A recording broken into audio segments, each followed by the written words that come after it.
Hello guys, আজ চলে এলাম একটা নতুন ব্লগ নিয়ে। আশা করি তোমরা সবাই খুব ভালো আছো। আজ হচ্ছে শুক্রবার, আজ হচ্ছে আমাদের ছুটি, তাই আমরা নামাজ পড়তে চলে এলাম।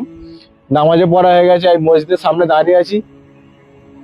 আজ হচ্ছে সকাল থেকে বৃষ্টি, সকালে খুব মেঘলা ওয়েদার ছিল, খুব সকালে হালকা বৃষ্টি হয়েছে, এখনো বৃষ্টি পড়ছে, তাই বুঝতেই পারছো মেঘলা ওয়েদারটা দেখো।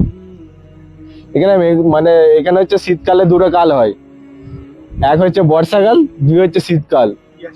এখানে শীতকালে প্রচুর পানি হয়, তাই এখন পানি হচ্ছে, আর গরমকালে পানি হওয়ার নামই নাই না। বসির ভাই, মানে কেমন লাগছে ঠান্ডাটা? ঠান্ডাটা খুবই ভালো লাগছে। ভালো। এখানে প্রচুর ঠান্ডা লাগছে, হাওয়া চলছে, বৃষ্টিও পড়ছে, এই বৃষ্টি পড়ছে বুঝতেই পারছো, রাস্তায় ভিজে। কপালও ভিজে দেখো। তাই আজকে মেঘলা ওয়েদারটা কেমন যায় সারাদিনে দেখা যাক।